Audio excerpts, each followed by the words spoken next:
नमस्कार दोस्तों, मैं अखिलेश एक बार फिर आप सभी से बच्चे आज हम लोग बात करेंगे और आज हम जानेंगे अपनी पॉलिटी क्लास को कंटिन्यू करते हुए आज कहाँ पहुंच के बच्चा प्रियम्बल में, यानी कि कॉन्स्टिट्यूशन की जो प्रियम्बल यानी संविधान की जो प्रस्तावना है बच्चा, आज उनके बारे में जानेंगे और हर एक शब्द के बारे में विस्तार से चर्चा करेंगे। हमारी संविधान की जो प्रस्तावना है इसको क्या है, इसको कैसे हृदय कहा गया, संविधान का हृदय, इन सब चीजों के बारे में बताएंगे। ठीक है, सब कुछ बताएंगे, आपको विस्तार से बताएंगे, एक एक चीजें जानेंगे और एक एक शब्द को समझेंगे। ये लेक्चर बहुत ही महत्वपूर्ण है। जो सीएस एस्पिरेंट है, चाहे एसएससी का हो चाहे बैंक का हो, वो इंडिविजुअल चाहे यूपीएससी हो यूपीपीसीएस, किसी भी चीज का, भाई टेट का किसी भी चीज का हो जहां पर पॉलिटी पूछी जाती है, उन सभी शब्दों के लिए बहुत ही महत्वपूर्ण है ये लेक्चर। आप सभी लोगों को अगर पसंद आए तो अपने दोस्तों में शेयर करना है और चैनल को सब्सक्राइब करना अच्छा लगे तो। ठीक है, चलो देखो बच्चा, हमारा कॉन्स्टिट्यूशन जब बन के तैयार हुआ 26 नवंबर 1949 को, आप सभी को पता है कॉन्स्टिट्यूशन बनकर तैयार हुआ। लेकिन उस समय 26 नवंबर 1949 को इसमें पूर्णतः संविधान लागू नहीं हुआ। इसमें कुछ अनुच्छेद लागू हुए, कुछ चीजें जैसे नागरिकता को लेकर, राष्ट्रपति को लेकर, ठीक, ऐसे कुछ चीजों को लेकर लागू किया गया। ठीक, कुछ अनुच्छेद लागू हो गए। लेकिन बात क्या हुई कि पूर्णतः हमारा संविधान 26 जनवरी 1950 को लागू हुआ। लेकिन जो संविधान है वो क्या कहता है, यानी जो प्रस्तावना है उसने यही बताया कि 26 नवंबर 1949 को लेकर हमने संविधान को अंगीकृत कर लिया, यानी अपना लिया। ठीक है, तो पहली बात यह है कि प्रस्तावना के अकॉर्डिंग हमारा संविधान कब अंगीकृत किया गया, 26 नवंबर 1949 को, प्रस्तावना के अकॉर्डिंग। ठीक है, क्योंकि इस दिन से कुछ संविधान के कुछ अनुच्छेद लागू हो गए थे ना, तो इसलिए इसमें ये चीज नहीं थे। तो ये डाउट क्लियर कर दो कि हमारा संविधान कब लागू हुआ। संविधान 26 जनवरी 1950 को लागू हुआ पूर्णतः, लेकिन अल्प आंशिक कुछ भी कह लो 26 नवंबर 1949 को ही लागू हो गया था। ठीक है, और इसके लिए पिछले लेक्चर में मैंने बताया भी, देखो इसीलिए कह रहे हैं एक लेक्चर फर्स्ट लेक्चर से देखो संविधान सभा की और आज तक का देखो, सारे लेक्चरों को देखो, फिर मजा आएगा। ठीक है, ये चीज हुई। अब बात करते हैं, एक 9वां अमेंडमेंट मैंने पढ़ाया था, शायद तुमको बेरूबाड़ी वाला पढ़ाया। ठीक है, तुम लोगों ने, बहुत से लोगों ने देखा भी। लेकिन एक बेरूबाड़ी कांड हुआ था बच्चा, हुआ कब था, 1960 में। और उसी बेरूबाड़ी कांड के अकॉर्डिंग जो सुप्रीम कोर्ट है, यानी भारत का सर्वोच्च न्यायालय, यानी सर्वोच्चतम न्यायालय ने क्या बताया, जो संविधान की प्रियम्बल है, यानी जो प्रियम्बल है, प्रस्तावना है, वो संविधान का हिस्सा नहीं है। क्या बताया, 1960, बच्चा यहां देख लो, 1960 में बेरूबाड़ी केस के बारे में, बेरूबाड़ी केस के बाद क्या बताया सर, सुप्रीम कोर्ट ने क्या बताया बच्चा, सुप्रीम कोर्ट ने कहा कि ये जो प्रस्तावना है बच्चा, प्रस्तावना है क्या है, संविधान का भाग नहीं है,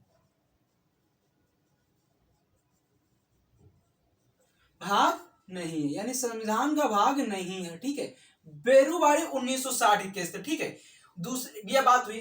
तो यानी जो 1960 में बेरूबाड़ी केस आया, उसके बाद सर्वोच्च न्यायालय ने अपना जजमेंट दिया, उसमें क्या बताया, जो संविधान की प्रस्तावना है, यानी जो कॉन्स्टिट्यूशन की प्रस्तावना है, वो क्या है, संविधान का भाग नहीं है। यानी कि क्या बताया, संविधान का भाग नहीं, यानी जो प्रियम्बल है कॉन्स्टिट्यूशन का पार्ट नहीं है। कब बताया, 1960 में बेरूबाड़ी केस। लेकिन बच्चा इसके 13 साल बाद ही एक फिर से एक बहुत चर्चित केस होता, क्या था, 1973 में केशवानंद भारती केस, आप सभी को पता है और मैंने पढ़ाया भी, केशवानंद भारती केस। केशवानंद भारती केस में ही सुप्रीम कोर्ट ने क्या कहा भाई, यानी जजमेंट दिया कि जो प्रस्तावना है क्या बच्चा, प्रस्तावना है, संविधान का भाग है।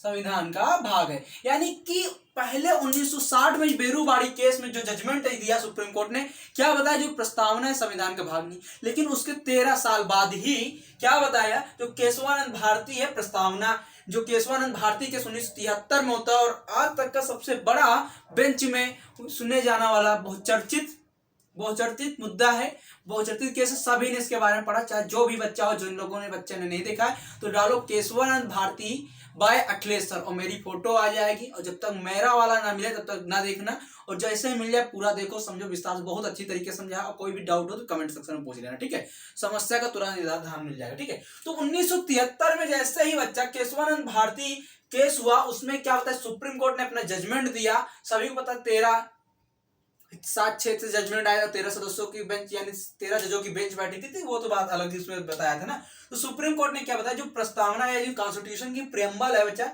Preamble is the part of constitution, our constitution, यानी जो प्रेम्बल है वो हमारी कॉन्स्टिट्यूशन का भाग है, ठीक है। यह क्या होता है 1973 में, यानी क्या बताया कि जो संविधान का प्रियम्बल है, जो प्रियम्बल है बच्चा, वो किसका भाग है, कॉन्स्टिट्यूशन का भाग है, ये बता देगा, ठीक है। 1960 वाले में नहीं बताया गया था कि भाग नहीं है, लेकिन 1973 में केशवानंद भारती केस में क्या बताया गया, सुप्रीम कोर्ट द्वारा यानी सर्वोच्चतम न्यायालय ने अपने जजमेंट को बदल के क्या बताया, जो प्रियम्बल है, संविधान की प्रस्तावना है, वो संविधान का भाग है, ठीक है। इतनी बात समझ में आई। चलो, ये अगर इतनी बात समझ में आई तो इसके आगे अब हम एक एक करके शब्द जानते हैं और उसके बाद जानते हैं कि हमारे संविधान में की प्रस्तावना जो है उसमें क्या कहा गया है। तो देखो बच्चा, प्रस्तावना को इसलिए हमें जानना है कि मुझे लगता है कि कोई बच्चा अगर एक अच्छी पद पे जाना चाह रहा है और उसकी जिज्ञासा है, और ईश्वर करे आप अपने मुकाम को हासिल करें, जब तक आप मुकाम को हासिल ना करें तब तक आप निरंतर प्रयास करें और सफलता एक दिन निश्चित तौर पे मिलेगी, सिर्फ आपका दृढ़ निश्चय और आपका परिश्रम सही जगह पे चल रहा हो, ठीक है। अगर आपका दृढ़ निश्चय है तो आप अपनी सफलता को एक दिन अर्जित जरूर कर लेंगे, ठीक है। भगवान कब तक तुम्हारी परीक्षा ले, एक दिन तो तुम्हें पास कर ही देगा, ठीक है। तो देखो, भारत के बच्चे जो संविधान की प्रस्तावना है वो क्या कहती है, हम भारत के लोग, यानी we the people of India, यानी हम भारत के लोग, we the people of India, यानी जो संपूर्ण भारत है उसके लोग, यानी हम भारत के लोग, यानी इसमें क्या बताया गया, किसी एक इंडिविजुअल की बात नहीं बताई, यानी पूरे भारत के लोगों की बात बताइए। हम भारत के लोग भारत को एक संपूर्ण प्रभुत्व संपन्न, संपूर्ण प्रभुत्व संपन्न का मतलब बच्चा क्या है, संपूर्ण प्रभुत्व संपन्न का मतलब क्या है बच्चा, ये जो संपूर्ण प्रभुत्व संपन्न है इसका मतलब क्या है बच्चा। तो देखो, संपूर्ण प्रभुत्व का मतलब, संपन्न का मतलब बच्चा सीधी सी बात है, हम पूर्णतया आजाद हैं, इस पर किसी देश का, हम किसी देश पर डोमिनेंट नहीं है, या किसी देश पर हम निर्भर नहीं है, या कोई देश हमारे ऊपर शासन नहीं कर रहा है, यानी हम भारत के लोग भारत को संपूर्ण जो प्रभुत्व संपन्न, भारत को एक संपूर्ण, यानी हम पूर्णतया आजाद हैं, हमारे ऊपर कोई नहीं है, हम संपूर्ण प्रभुत्व संपन्न समाजवादी, कैसा बच्चा, समाजवादी, धर्मनिरपेक्ष, बिना कोई धर्म के, समाजवादी मतलब कैसा समाज, एकदम मिल मिलाप के रहना चाह रहे हैं और मिल मिलाप के रहेंगे, इस सब चीजों को पता, यानी समाजवादी मतलब यहाँ पे क्या है, एकदम मिल मिलाप के रहना, ठीक है, मिल मिलाप के रहना। धर्मनिरपेक्ष का मतलब किसी धर्म को डोमिनेंट नहीं होने देंगे, किसी भी धर्म को डोमिनेंट नहीं होने देंगे, धर्मनिरपेक्ष, कहीं पर भी धर्म को लेकर भेदभाव नहीं किया जाएगा, पूर्णतः सभी धर्म के लोगों को आजाद हैं, एक समान रखा गया, सब कुछ बताया गया, नहीं कि जो धर्मनिरपेक्ष लोग, कोई बात नहीं, यानी भारत की जो सरकार है, सीधी सी भाषा में ऐसे समझो, भारत की जो सरकार है, भारत के जो लोग हैं पूर्णतः धर्मनिरपेक्ष, यानी वो किसी भी, भारत की जो सरकार है वो किसी भी धर्म के लोगों को भेदभाव नहीं करेगी, भारत की सरकार किसी भी धर्म के लोगों को भेदभाव नहीं करेगी, वो पूर्णतया स्वतंत्र हैं, सब कुछ कर सकते हैं। हमारे आर्टिकल 25 से लेकर 28 में क्या बताया गया, धर्म की स्वतंत्रता, वह चाहे हिंदू हो, चाहे मुस्लिम हो, चाहे सिख हो, चाहे ईसाई हो, चाहे बौद्ध हो, चाहे जैन हो, कोई भी धर्म का हो, चाहे फारसी हो, पादरी, कोई भी धर्म का हो, भाई साहब कुछ भी हो, कोई इंसान हो, खाली वो भारत का नागरिक है तो अपने धर्म की प्रचार प्रसार के लिए जो स्वतंत्रताएं 25 से 28 दी गई हैं उन सब के लिए वो आजाद है, यानी धर्मनिरपेक्ष, लोकतांत्रिक गणराज्य। अब बहुत बड़ा क्वेश्चन बनता है, ये लोकतांत्रिक क्या होता है, गणराज्य क्या। देखो बच्चा, सीधी सी बात है, हम दो चीजें जाने, पहले लोकतांत्रिक जान लेते हैं और उसके बाद क्या जानते हैं, गणराज्य। तो बच्चा, लोकतांत्रिक का मतलब होता है जो सरकार का मुखिया है, सरकार का मुखिया है जो जनता के द्वारा चुना जाए, ठीक है। लोकतांत्रिक का मतलब यही है, सरकार का मुखिया जनता के द्वारा चुना, यानी जनता के द्वारा चलाया जाने वाला स्वच्छ शासन, वो क्या कहलाता है, लोकतांत्रिक। यानी लोक मतलब क्या होता है, तांत्रिक, देखो लोक मतलब यानी लोग,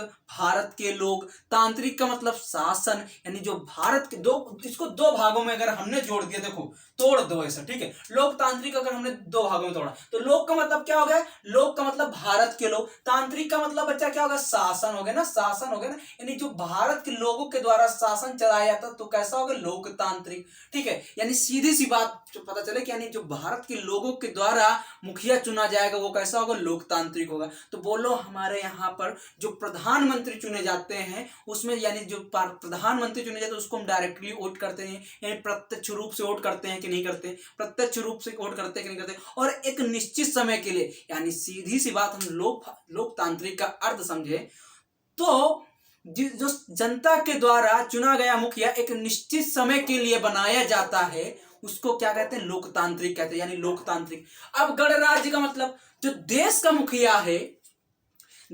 मुखिया है उसको भी निर्वाचित किया जाए, यानी देश का मुखिया गणतंत्र क्या कहलाएगा। देखो सीधी सी बात है कि गणतंत्र का मतलब यही होगा, गणराज्य का मतलब क्या हो गया कि जो देश का मुखिया है वो भी निर्वाचित होकर आए। तो हमारे यहाँ देश का मुखिया कौन है, राष्ट्रपति हैं। पहली बार डाउट क्लियर कर लो यहाँ पर कि देश का मुखिया प्रधानमंत्री नहीं होता है, देश का मुखिया कौन होता है बच्चा, राष्ट्रपति होता है। आर्टिकल 52 में बताया गया ना, भारत का राष्ट्रपति जो भारत का प्रथम नागरिक होगा, और जो भारत का प्रथम नागरिक होगा, भारत का एक राष्ट्रपति होगा जो भारत का प्रथम नागरिक होगा आर्टिकल 52 के तहत, यानी वही देश का क्या होगा, प्रथम मुखिया होगा। और प्रथम मुखिया का मतलब क्या होगा बच्चा, वो भी निर्वाचित होकर आएगा। वो प्रत्यक्ष रूप से हो सकता है या अप्रत्यक्ष रूप से हो सकता है, लेकिन एक निश्चित काल के लिए होगा। यानी जो सीधी सी बात, गणतंत्र का मतलब समझे कि भारत, जो गणतंत्र का मतलब क्या होगा, देश का मुखिया जो होगा वो भी निर्वाचित होकर आएगा। प्रत्यक्ष रूप से हो सकता है या अप्रत्यक्ष रूप से हो सकता है। तो ठीक है, अब हमारे यहाँ जो प्रत्यक्ष रूप से तो है नहीं, देश का मुखिया चुना गया।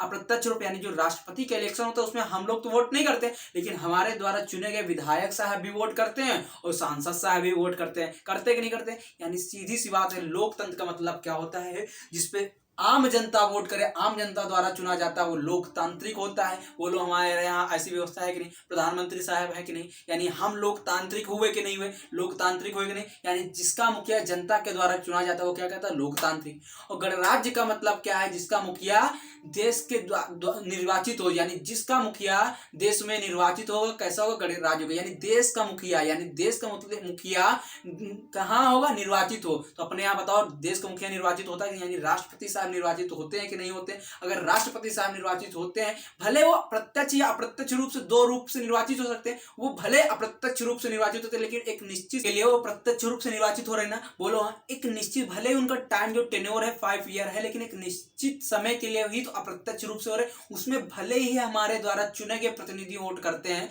लेकिन कहीं ना कहीं तो निर्वाचित हो रहे हैं। तो इसलिए हम क्या है, लोकतांत्रिक भी हैं और गणराज्य भी हैं। ठीक, इतनी बात समझ आई। बनाने के लिए उसके समस्त नागरिकों को सामाजिक, कैसा बच्चा, सामाजिक, आर्थिक और राजनैतिक न्याय। ये न्याय शब्द का मतलब क्या है, यानी जो बच्चा हमारे यहाँ न्याय है, वो जो लोकतांत्रिक और गणराज्य है उसमें जो न्याय की बात कहेगी, यानी जो न्याय की बात कहेगी वो किस आधार पर, सामाजिक आधार पर, आर्थिक आधार पर और राजनैतिक आधार पर इक्वल दिया जाएगा। यानी जो हमारे यहाँ पर न्याय है वो चाहे सामाजिक आधार पर हो, चाहे देखो सामाजिक आधार का मतलब बच्चा चाहे वो लोअर कास्ट का व्यक्ति हो, चाहे अपर कास्ट का हो, चाहे कोई भी व्यक्ति हो, सबके लिए समान कानून बनाया गया। हमारे संविधान में इक्वल राइट्स दिए गए। ठीक है, इक्वल राइट्स दिए गए, इक्वल ड्यूटीज दिए गए, directive principle of state policy, राज्य के नीति निर्देशक तत्व दिए गए, जो समाजवादी राज्य को पहले से ही निरपेक्ष कर रहा है ना, समाजवादी राज्य को पहले से बनाने के लिए उद्देशित कर रहा है। ठीक है, तो ये चीजें बताए ना, यानी समस्त नागरिकों को सामाजिक, आर्थिक का मतलब इकोनॉमिक सेक्शन में, ये नहीं कि कोई अमीर है तो उसको अलग अलग कोट दिया जाए, कोई गरीब है तो उसको अलग कोट दिया, ऐसा कुछ है नहीं है ना। यानी सामाजिक रूप से भी समान और आर्थिक रूप से समान। और क्या है, राजनीतिक, यह नहीं कि कोई विधायक साहब है तो उनको सजा नहीं होगी, एमएलए साहब है तो उनको सजा नहीं होगी, ये जनता गरीब है तो उसको सजा होगी, ऐसा कुछ है। यानी राजनीतिक भी समान है। ठीक है, यानी हमारे यहाँ बच्चा सामाजिक रूप से चाहे जाति कास्ट कोई भी हो, सबको भी इक्वल राइट दिए गए, इक्वल एक ही जगह पे सुनवाई होगी। आर्थिक रूप से चाहे अंबानी हो, चाहे कोई भी हो, उसके लिए चाहे अंबानी हो वो भी कोर्ट में आएंगे और चाहे नॉर्मल इंसान हो वो भी कोर्ट जाएगा। ठीक है, यानी आर्थिक रूप से भी कोर्ट में जाएगा। ठीक है, और उसके बाद कैसा, राजनीति, चाहे एमएलए साहब हो, चाहे राष्ट्रपति साहब हो, हालांकि राष्ट्रपति के अलग कंडीशन। ठीक है, चाहे एमएलए हो, चाहे विधायक हो, चाहे आम जनता हो। ठीक है, यानी इक्वल राजनीतिक रूप से भी इनको समान न्याय मिलेगा। ठीक है, यानी न्याय की बात बताएगी, जो कैसी बताई, सामाजिक, आर्थिक और न्याय जो होगा, सामाजिक, आर्थिक और राजनीतिक न्याय होगा, कैसा होगा, इक्वल हो। ठीक है, विचार की बात कहेंगे, यानी चाहे गरीब हो चाहे अमीर हो, अपने विचार रख सकता है, विचार कर सकता है, अपने विचार रख सकता है लोगों के बीच। विचार, अभिव्यक्ति, धर्म, हर अभिव्यक्ति मतलब स्वयं, हर व्यक्ति की स्वतंत्रता, धर्म की स्वतंत्रता होगी। उस पर विश्वास व उपासना, यानी उस पर अपने धर्म पर विश्वास करना, वो उपासना यानी व्रत करना, कि स्वतंत्रता, स्वतंत्रता का मतलब यहां पर यही बताया गया, मतलब कि वो बिल्कुल फ्री होगा इन सब चीजों को लेकर, सामाजिक रूप से न्याय, आर्थिक रूप से न्याय और राजनीतिक रूप से न्याय के लिए प्राप्त करने के लिए स्वतंत्र है, विचार करने के लिए, अभिव्यक्ति के स्वतंत्र, अपने धर्म की प्रचार प्रसार के लिए स्वतंत्र है, विश्वास के लिए स्वतंत्र है, उपासना, उपासना मतलब व्रत करने के लिए बच्चा स्वतंत्र है, के लिए स्वतंत्र, ठीक है। प्रतिष्ठा और अवसर की समता, यानी अवसर की समता मतलब समानता, समानता का मतलब बच्चा प्रतिष्ठा यानी वो मान सम्मान के लिए भी समान है, उसको भी चाहे हिंदू हो, चाहे मुस्लिम हो, चाहे गरीब हो, चाहे अमीर हो, चाहे एमएलए हो, चाहे आम जनता हो, उसको समान सम्मान मिलेगा, ठीक है। और अवसर यानी इक्वालिटी, जैसे 14 से 18 बताया गया ना, समानता की बात की गई, समानता की बात बताई गई ना 14 से 18 में, जो आर्टिकल 14 से 18 है उसमें क्या बताया गया, समानता की बात बताई गई। और समानता यानी चाहे वो बच्चा हिंदू हो, चाहे मुस्लिम हो, चाहे जैन हो, चाहे सिख हो, कोई भी धर्म का हो, चाहे किसी भी कास्ट का व्यक्ति हो, उसको समान अवसरों के लिए समान अवसर दिए जाएंगे, यानी समान सेवाओं के लिए समान अवसर दिए जाएंगे, ठीक है। वो बात दी गई, यानी समानता की बात की है कि नहीं की, प्राप्त कराने के लिए तथा व्यक्ति की गरिमा, गरिमा मतलब स्वतंत्र, गरिमा का मतलब बच्चा यह मान सम्मान और राष्ट्र की एकता, यानी जो राष्ट्र की यूनिटी है तथा अखंडता सुनिश्चित करने के लिए, यानी अखंडता का मतलब यह क्या होगा कि अखंडता का मतलब कई चाहे जितने भी धर्म के लोग हों, एक भारत को, मजबूत भारत को, सशक्त भारत को अखंडता दिलाकर सुनिश्चित करने के लिए, बंधुत्व बढ़ाने के लिए यानी भाईचारे बढ़ाने के लिए दृढ़ संकल्पित होकर, यानी कसम लेकर, दृढ़ संकल्प लेकर होकर अपनी इस संविधान सभा में आज दिनांक 26 नवंबर 1949 का बच्चा, यानी दिनांक 26 नवंबर 1949 को एतत् द्वारा इस संविधान को अंगीकृत यानी स्वीकार किया जाता है, अधिनियमित और आत्मर्पित करता है।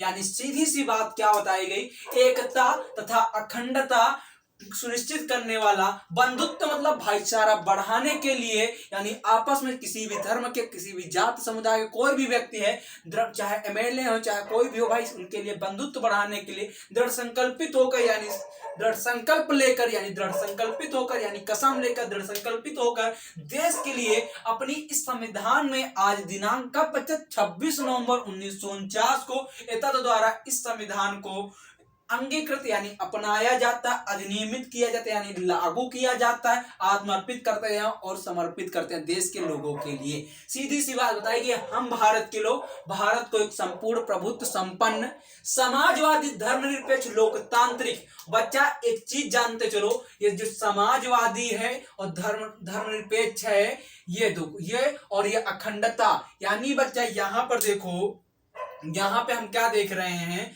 जो समाजवादी धर्मनिरपेक्ष, ठीक है, समाजवादी धर्मनिरपेक्ष और अखंडता, ये जो अखंडता है बच्चा,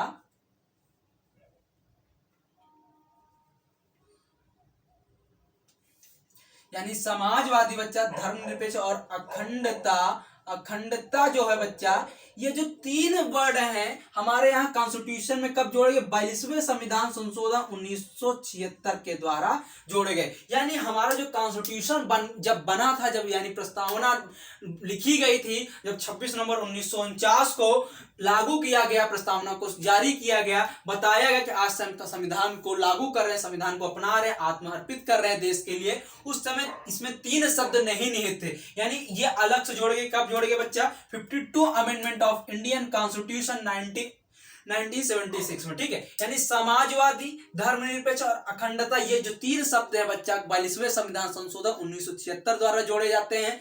तो पहली बार और आज तक यानी अभी तक मात्र एक बार संशोधन हुआ है। तो अगर तुमसे एग्जामिनर क्वेश्चन पूछ ले क्या हमारे संविधान की प्रस्तावना में संशोधन किया जा सकता है, तो बिल्कुल किया जा सकता है। अनुच्छेद 368 के तहत यानी 368 के तहत आर्टिकल 368 के तहत हम क्या अकॉर्डिंग क्या कर सकते हैं, यानी आर्टिकल 368 के अकॉर्डिंग यानी अनुच्छेद 368 के अनुसार हम संविधान की प्रस्तावना में भी क्या कर सकते हैं, संशोधन कर सकते हैं। सिर्फ उसके मूल शब्द, सुप्रीम कोर्ट ने यही बताया कि उसके मूल शब्दों को संशोधित नहीं कर सकते हैं। लेकिन एक चीज बता दें, सुप्रीम कोर्ट ने मूल शब्दों की डिफिनेशन नहीं बताई कि कौन कौन से मूल शब्द होंगे, ठीक है। तो ये अभी किसी सुप्रीम कोर्ट ने नहीं बताया कि मूल शब्द क्या होंगे संविधान के, लेकिन हाँ ये कहा कि उसके मूल संविधान के मूल शब्दों को हम, जो प्रस्तावना है उसके मूल शब्दों को हम संशोधित नहीं कर सकते, लेकिन संशोधन कर सकते हैं। और उसमें 3 शब्द जोड़े गए, समाजवादी, धर्मनिरपेक्ष और अखंडता। कब? 1942वें संविधान संशोधन 1976 द्वारा। यानी सीधी सी बात बताई गई कि हमारे संविधान में पहली बार संविधान संशोधन में, यानी पहली बार प्रस्तावना में संविधान संशोधन कब हुआ, तो 42वां संविधान संशोधन 1976 में। और अभी तक एक बार ही हुआ है। तो कितनी बार हुआ? एक बार। कब हुआ? 42वां संविधान संशोधन 19, यानी 42वें संविधान संशोधन द्वारा 1976 में, यानी बच्चा 42वें संविधान संशोधन 1976 में, यानी 1976 में पहली बार। उसमें 3 जो शब्द जोड़े गए, समाजवादी, धर्मनिरपेक्ष और अखंडता।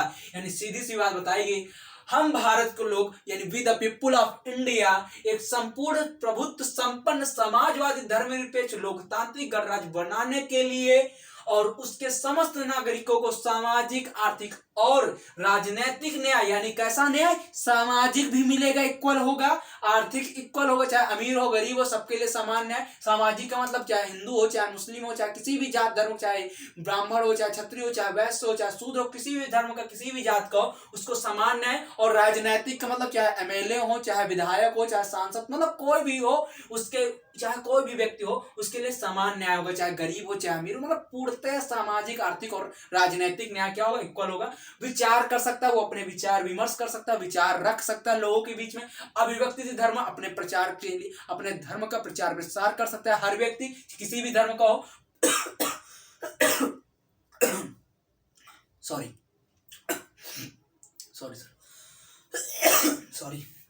ठीक है, राम राम। विश्वास व उपासना, यानी क्या बच्चा विश्वास कर सकता है, वो अपने धर्म के लिए विश्वास कर सकता है। वह उपासना यानी व्रत रख सकता है, जैसे तुम व्रत रखते हो शंकर जी का, हे पार्वती में, हे अभी शिवरात्रि आ रही है ना, जैसे कहोगे हे भोलेनाथ अब तक कोई पार्वती दे दो हमका भी, ठीक है। तो वैसे भी उपासना कर सकते हो। की स्वतंत्रता, यानी जो उपासना यानी पार्वती की जो स्वतंत्रता करोगे, उपासना करोगे, यानी सीधी सी बात विश्वास और उपासना, यानी तुम व्रत रख सकते हो। कि स्वतंत्रता है, यानी आप स्वतंत्र हैं, इसके लिए आपको कोई रोक टोक नहीं, आप कुछ भी कर सकते हैं, ठीक है। कुछ भी मतलब ये नहीं कि मतलब आप किसी गोली मार दो ये कदम स्वतंत्र हैं, ऐसा नहीं, मतलब हाँ इन सब चीजों के लिए आप स्वतंत्र, ठीक है। व्यक्ति की गरिमा, प्रतिष्ठा और अवसर की समानता, यानी प्रतिष्ठा मतलब भाई उसको मान सम्मान भी कौन मिलेगा, अवसर की समता मतलब क्या, उसको समान अवसर मिलेंगे सभी धर्म के लोगों के लिए प्राप्त कराने के लिए। व्यक्ति की गरिमा यानी जो उसका मान सम्मान है, और राष्ट्र की एकता यानी देश की एकता तथा अखंडता यानी जो अक्षुण्ण अखंडता है यानी यूनिटी है, सुनिश्चित करने वाला, बंधुत्व बढ़ाने के लिए यानी यूनिटी एंड इंटीग्रिटी सुनिश्चित करने वाला, बंधुत्व यानी जो भाईचारा बढ़ाने के लिए दृढ़ संकल्पित होकर, यानी निश्चय होकर क्या कर रहे हैं, दृढ़ संकल्प लेकर अपनी इस संविधान सभा में आज दिनांक 26 नवंबर 1949 को, यानी कब बच्चा 26 नवंबर 1949 को, यानी 26 नवंबर 1949 को द्वारा बच्चा कब 26 नवंबर 1949 यानी 26 नवंबर 1949 को द्वारा इस संविधान को अंगीकृत यानी स्वीकार किया जाता, अधिनियमित यानी लागू किया जाता है कानूनी रूप से, ठीक है। और आत्मर्पित करते हैं, और आत्मर्पित मतलब देश के लिए अर्पित करते हैं। यही था बच्चा हमारी संविधान की प्रस्तावना, और उम्मीद करता हूं ये प्रस्तावना की एक एक शब्द एक्सप्लेन किया। और फिर भी कोई डाउट हो तो बच्चा नीचे कमेंट सेक्शन में पूछ लेना। अगर चैनल को अच्छा लग रहा है, अगर आपको अच्छा लग रहा है प्लीज लाइक करो, शेयर करो, सब्सक्राइब करो। थैंक यू दोस्तों, भाई गुड नाइट, पढ़ते हैं मुस्कुराते रहें। जय हिंद, जय भारत।